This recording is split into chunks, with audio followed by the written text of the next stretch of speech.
Well, thank you very much for that very kind introduction, and I'm really deeply honored to be invited to Peru. My old friend Alejandro Toledo, I think, was the one who was originally responsible, but I'm very deeply grateful to the Foreign Ministry for inviting me to this very distinguished gathering, and I understand through the internet we're reaching an even larger audience, so thank you very much. So I'm going to do something a little bit different in my talk. Last month was the 25th anniversary of my writing a little essay entitled The End of History with a question mark at the end in a small journal called The National Interest in Washington, D.C.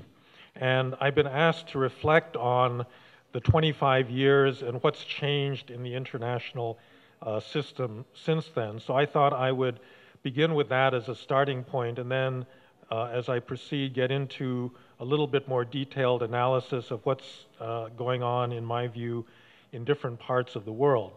So let me begin with the question of what was I trying to argue back then in this little article. So the end of history was not my idea. The idea was that of the philosopher Hegel and was taken up by Karl Marx.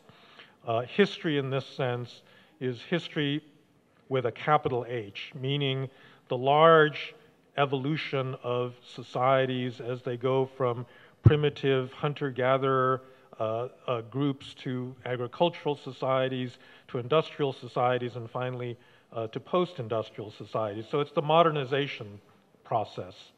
And the question was, where is that process taking us? What's the most advanced form of a modern society?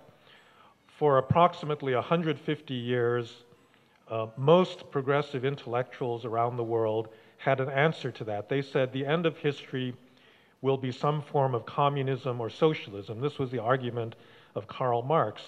And what I wrote back in 1989 was a very simple observation. I had spent the last decade prior to that as a student of the former Soviet Union, and as I watched Gorbachev and the reform process in the former Soviet Union unfold, I said to myself, I don't think that history is going to end with communism. I think we're going to stop at the penultimate point, meaning some form of liberal democracy and a market economy. To the extent that there is a directionality in history that was pointing to an end point, it would be democracy and a market economy and not capitalism and not communism. And you know, that was the fundamental observation that I made. So today, I think, especially in the year 2014, it's very easy to get discouraged about the state of the world, because you had earlier this year the Russian annexation of Crimea. Russia has been moving in an authoritarian direction for much of the last decade. At the other end of Eurasia, you have China, which is an authoritarian country that is on the move. Both of these big powers have territorial claims in Eastern Europe and then in the South and East China Seas.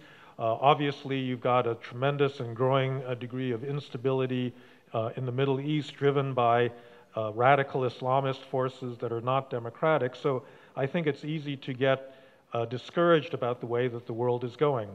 But I would argue to you that the fundamental thesis is still correct, that there ultimately is not a serious alternative to democracy and a market economy for any country that wants to be a modern society.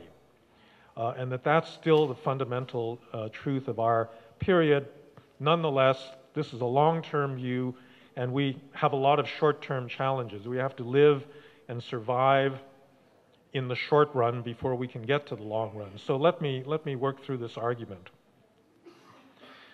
I think that, first of all, we need to put our present world in a certain amount of perspective. If you wind the clock back to the year 1970, in that year there were only about 35 to 40 democracies in the world, which was only about 30% of the total number of countries in the world. According to Freedom House, which measures the progress of democracy, by the year 2013, there were approximately 120 countries, or an increase to about 60% of all of the nations in the world that held elections. Many of them were very low-quality democracies, but nonetheless, 120 countries felt the need to legitimate themselves through multi-party elections of varying qualities. If you think about the global economy, between 1970 and 2014, the size of the global economy has quadrupled. It has quadrupled because of globalization. It has quadrupled because big players like Russia, China, and India have seen the route to their prosperity lie not through closing off their economies and trying to be autarkic. They've grown because they've integrated into a global system of trade and investment. And although this system has produced instability in the most recent financial crisis, nonetheless, it has been an enormous engine of growth. And there is today, I think, hardly anyone that doesn't accept the fact that if you want to prosper and if you want to reach the highest levels of technological and social modernity, having an open economy is the route to go. Now, it is true that over the past 8 years, Freedom House has also noted that there's been what my colleague at Stanford, Larry Diamond, has labeled a democratic recession, meaning that the Freedom House scores for the world as a whole have gone backwards towards less democracy and less freedom for each of the last 8 years. But in a certain sense, I think we need to put this in the context of this larger shift towards democracy that's been unfolding over the last 50 years. And so in my view, it's a little bit like the stock market. The stock market moves ahead and then sometimes it goes back, but over the very long period, at least in the United States, it keeps going up.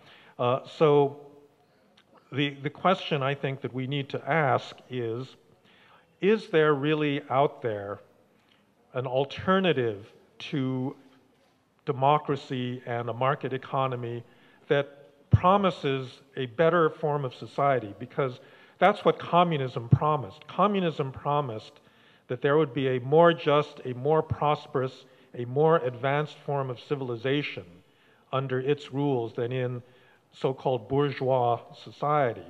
And the question is, what alternatives are there? So does anyone want to live in Putin's Russia, or is that anyone's ideal of a society that is vibrant and provides the greatest development of opportunities? Do people really want to live in Iran and Saudi Arabia? As far as I can tell, half the population of Iran actually wishes they didn't live in Iran, because half the population are modern, cosmopolitan, they want to join the modern world, and they feel that that kind of Islamic regime is simply holding them back. The total number of hardcore jihadists in the Middle East is still a powerful but still a minority, a small minority of the populations there. I think what the Arab Spring indicated is that there is an important part of the populations in the Middle East that are politically mobilized and they want to participate. The mechanisms of participation, the institutions are not there yet, and I don't think we should expect that they will be put in place anytime soon. But I think that there was clearly a movement of people that didn't want to live under authoritarian government. The only country in the world that has a plausible claim to offering a superior model is that of China, the China model, the so-called China model. And in that case, I think the question you should ask yourself is, in another 30, 40, 50 years, who's going to look better? Because I don't think you can judge the success of a model, a political and economic model, based on a decade's worth of performance. So who is going to look better in a couple of generations? Are the United States and Europe and Latin America, are they going to adopt a China model for themselves and their own societies?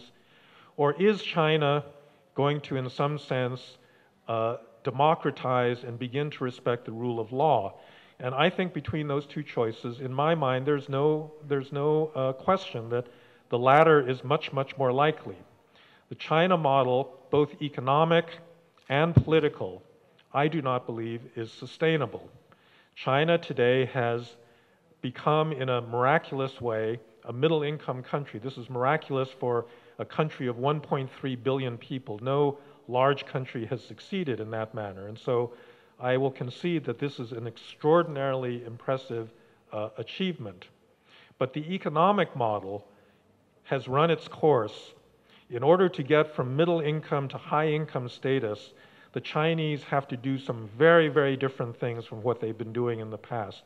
They basically need more individual freedom because they need the creativity and the individual initiative that can only exist in a free society. Today, they have no mobilizable labor in the countryside.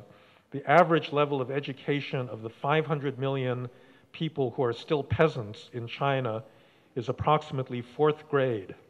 The Chinese Environmental Protection Agency recently released a report that said that 20% of all of the agricultural land in China is poisoned so badly that it cannot support human food production.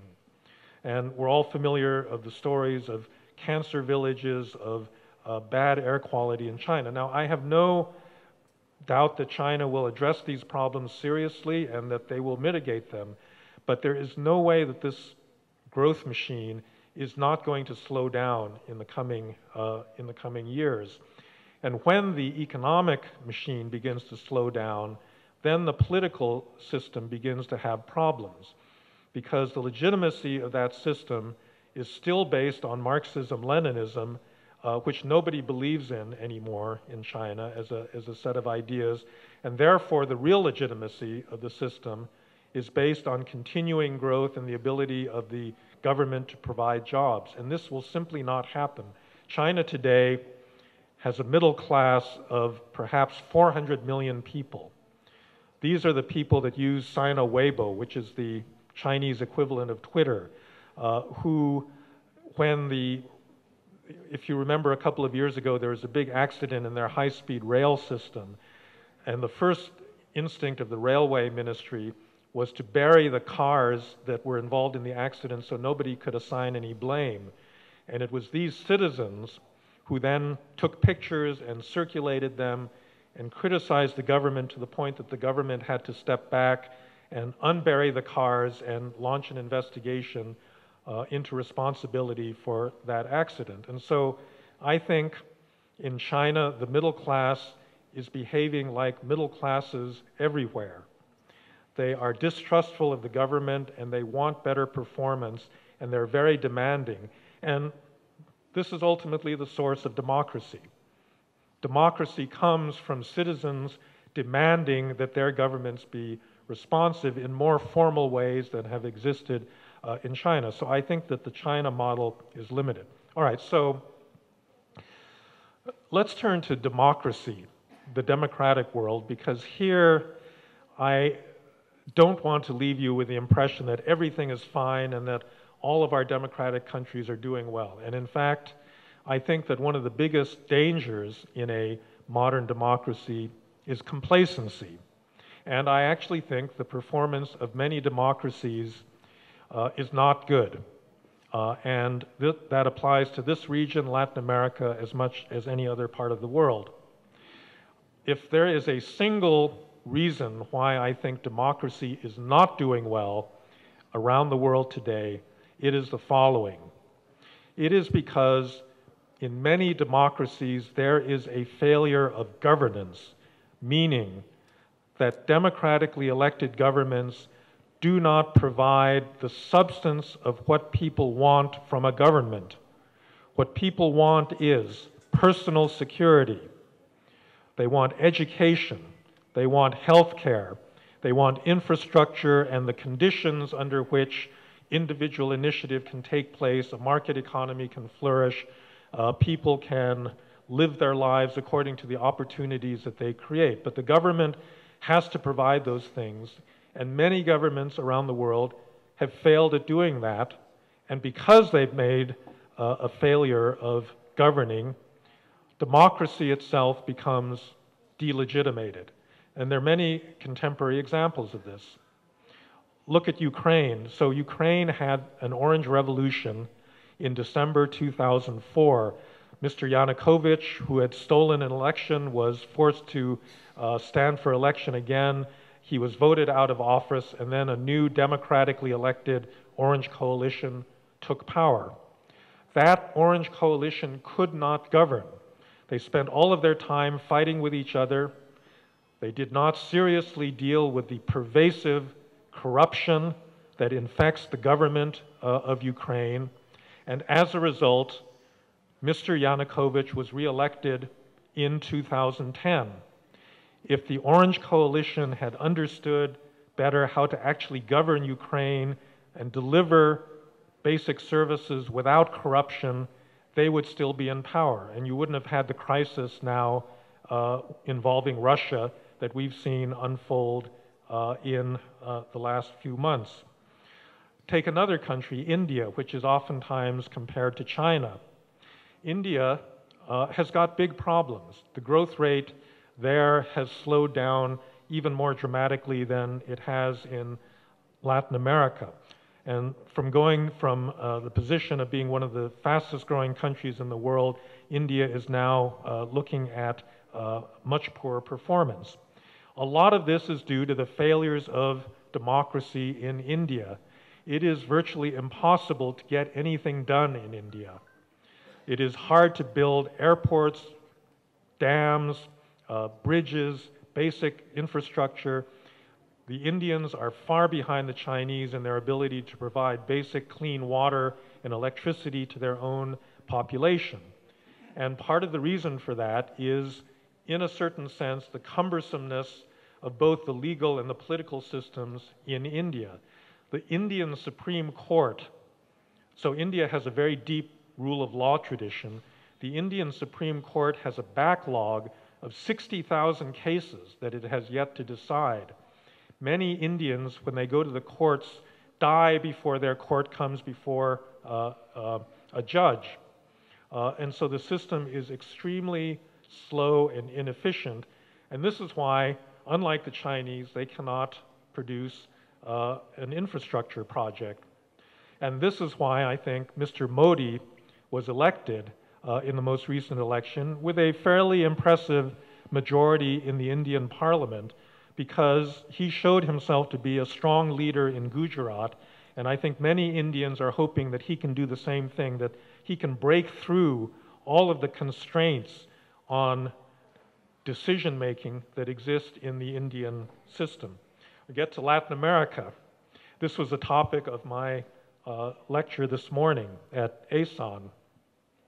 I think that Latin America should be proud of the way that most of the countries in this region, there are some exceptions, but most of the countries in this region have succeeded in consolidating democracy.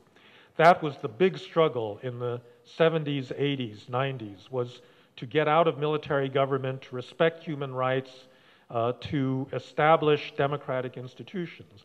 And I think Peru is a case of a country that has done that very effectively. And not only that, it has succeeded in growing economically and creating a middle class and creating a social basis for stable democracy. But the new task that I think lies in front of every country in this region is to actually govern effectively by building the capacity of the state to deliver basic services. One of the most basic services that is lacking in many Latin American countries is security, personal security, the ability to send your child to school or to get to your job without being molested by a narco gang, without having to pay bribes, without dealing with ordinary criminality. This is not an unsolvable problem. The United States went through a very large crime wave in the past generation, but it is one that many countries have not yet stepped up to. Education is another area where many Latin American countries have succeeded in dramatically expanding access to education, but they've been very, very much stymied in improving the quality of education. And without higher quality education, the competitiveness, the economic competitiveness of this region is going to lag very severely. And so this is a problem, I think, that as I argued this morning, I think the next phase of political development in this region is going to be the increasing of state capacity. We've moved, in a certain sense, fortunately, beyond the consolidating of democracy, and now we actually have to go on to the question of how to make governments work better. So I am an American, a North American. I do not want to let my country off the hook that easily, because I think that American government in Washington, D.C. has become extremely dysfunctional. And it is a huge disappointment. I think that whereas at the end of the Cold War, many people looked up to the United States as a model of democracy, I think that that is becoming increasingly hard to do. And I think the reasons for this really have to do with a great deterioration in the just the civility of political discourse in the United States as a result of growing partisanship. It used to be that the two political parties, the Republicans and the Democrats, overlapped substantially. And you could pass legislation because there was general agreement about many of the features of public policy in the United States. Today, those two parties have drifted so far apart that there is no overlap. The most left-wing Republican is much more conservative than the most conservative Democrat. That didn't used to be the case. And one of the immediate consequences of that is the inability of the American system to make fundamental, important decisions, political decisions. So the US Congress has not passed a budget since 2006. The US Congress sets rules for how to make a budget, and it has not passed a budget in many years. And meanwhile, we go around to countries in Latin America and other parts of the developing world lecturing them on what's good budget practice. But we're not doing it ourselves. Immigration reform, gun control, there are many issues where there's actually a substantial degree of agreement on the part of the American people about important changes in public policy, and we cannot get there because our political system has become dysfunctional in this particular manner. And so in the introduction, there's a reference to the book I'm going to publish in the fall in the United States with the title Political Order and Political Decay. And one of the things I argue in that book is that there has actually been a certain decay of political institutions in my own country. I'm sad to say that, but I think that that is unmistakable. So every single one of our democracies has a task in front of it. And I think the fact that you become a successful and consolidated democracy never means that you can stay still or be complacent or rest on your laurels. Every single country faces a moving target precisely because of this growing middle class and the rise of new actors that think differently. And in order to keep up with that dynamic process, there has to be a constant process of political construction. So let me just end by talking a little bit about the short term. So everything I've spoken about up to this point is kind of at a very abstract and grand level about alternative models and long-term development. Let me just say a little bit about the way I see the world right now. And I think it's not good. I think we, in the short run, face some very severe challenges. Incidentally, Latin America is one of the regions where I think we're going to do okay, despite some obvious problems. But this is not the part of the world that I worry about the most. I think that Walter Russell Mead, who is one of my colleagues back in the United States, a foreign policy commentator, wrote an article in Foreign Affairs recently where he talked about the return of geopolitics. And unfortunately, I think that's true, that nationalism and national self-assertion have been put back on the table by both Russia and China. The European settlement after the Cold War was dependent on Russia and Russians accepting the fact that those ethnic Russians who were trapped outside of Russia would be content to remain in those countries. And with the annexation of Crimea, Mr. Putin has thrown all of that into question. He's basically said to every Russian minority living in Estonia or Moldova or Kazakhstan or Uzbekistan, if you're a Russian living outside of Russia and you're unhappy with your situation, you can count on Russia to come to your assistance. That is the precedent that's been set in Crimea. And even if Mr. Putin does not intend this, I think that he is opening the door to a tremendous amount of instability as these problems, as these local populations begin to think about their own situation down the road. In the Far East, I am extremely worried, and if I had to point to a region where I thought there was the strongest possibility of actual military conflict in the near term, it would be East Asia.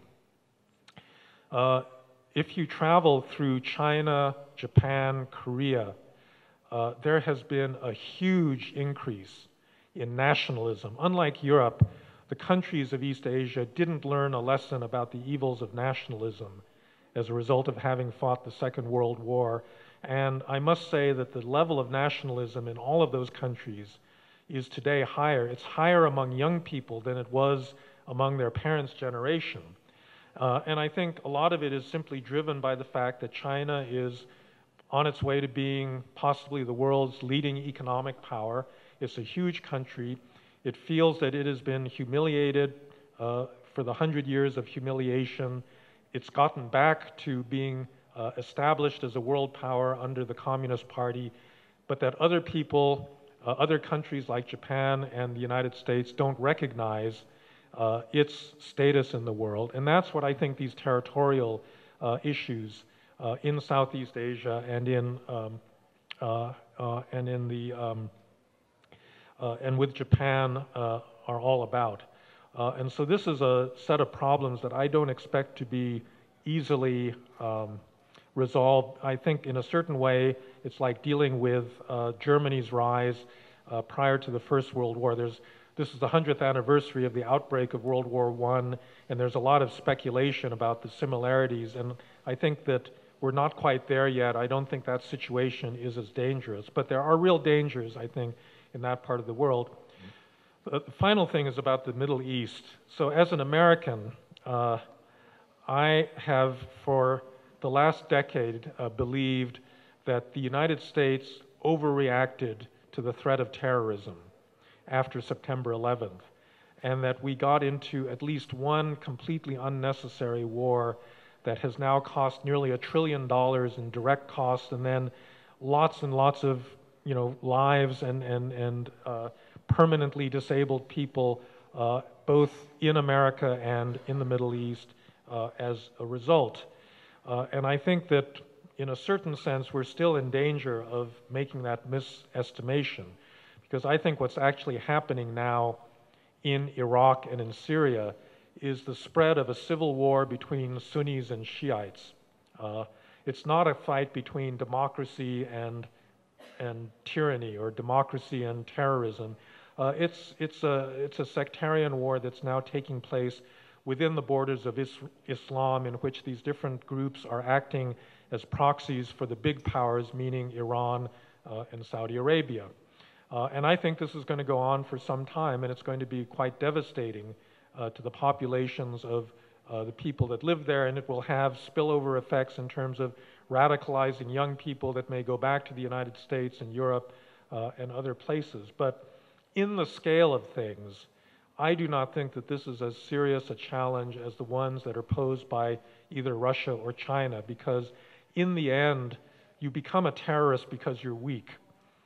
You know, the reason that these people are spreading into Nigeria or Mali or Yemen is not because they're terribly powerful people.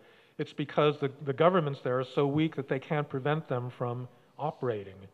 And so therefore, I do think that we need to keep this threat in a little bit of perspective. And I say this as an American because as the President of the United States, it's really hard to tell your own people, calm down a little bit, you know. This really isn't as serious a challenge as you think it is. So I'll end on just a final observation about the United States. President Obama has come in for a lot of criticism, especially recently, for seeming to be weak, indecisive, not standing up to these different kinds of challenges. And I have a certain sympathy with that. I don't think he naturally thinks about foreign affairs. He's much more focused on domestic issues. I do, however, think that he is reflecting accurately the public mood in the United States. After two very costly Middle East wars, I think that actually for all the criticism President Obama gets, most Americans are really not eager to rush into a new conflict with Russia or China or get back into Iraq or Afghanistan, any of these places. But I do think that this kind of American withdrawal, which we've seen before, we saw this after Vietnam, is dangerous for the world because there's a lot of countries that depend on American power and support around the world. And I think all of those countries are worried right now because they're worried that the United States has taken a break, that it may come back in another 10 or 20 years, but in the meantime, they've got to deal with hostile neighbors and, you know, immediate threats and so forth.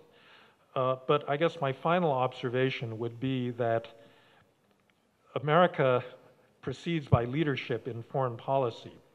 And so it's possible to turn this around, you know, using the right kind of leadership. I remember during the Cold War, there would be polls where Americans would be asked, would you come to the defense of Germany and NATO if it were invaded by the Soviet Union? And a majority of Americans would say, no, I don't think it's worth it. But nonetheless, the United States stuck it out for 40 years and basically won the Cold War. And so I think that this is, you know, this is something that's more determined by elites than by public opinion necessarily. And I think, therefore, that the future of American foreign policy remains yet to be written. So thank you very much for your attention.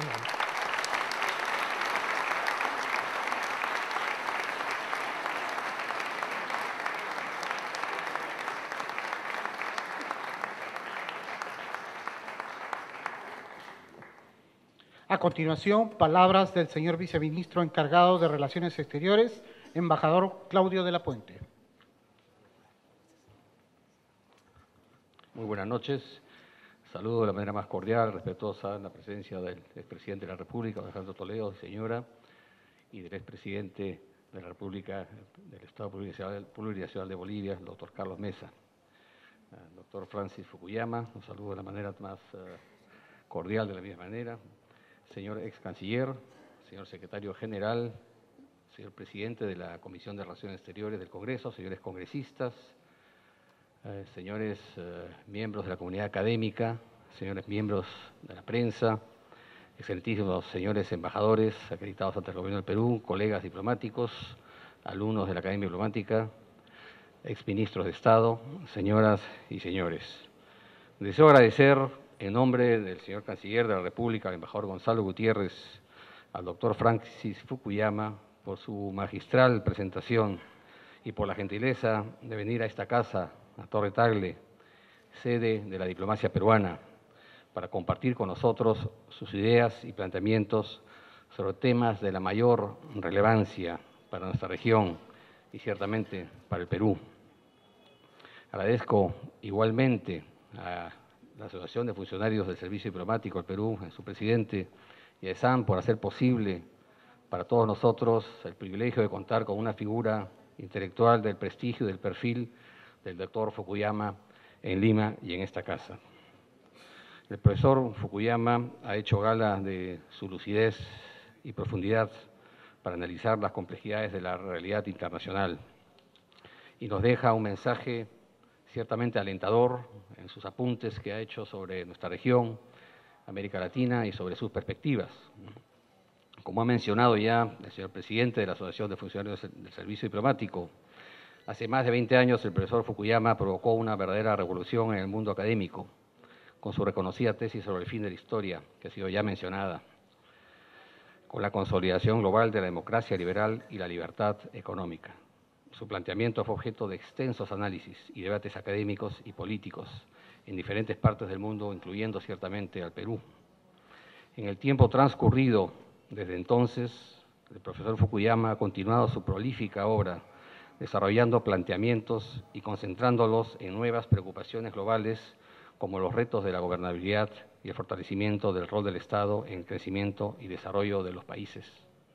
Hoy, el doctor Fukuyama continúa estimulando el debate y ha querido compartir con nosotros sus valiosas reflexiones en torno al futuro de nuestra región, pero también una visión comprensiva respecto a la escena contemporánea.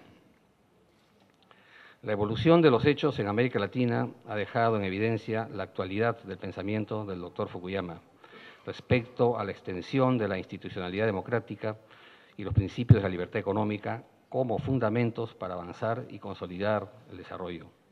En su obra ha reconocido y ha puesto énfasis en la importancia de las políticas de transparencia en el manejo público para ahondar la legitimidad social de nuestras instituciones estatales. Recientes experiencias regionales permiten constatar la pertinencia de estos planteamientos, como se refleja en uno de los mecanismos de integración más audaces e innovadores de América Latina, la Alianza del Pacífico.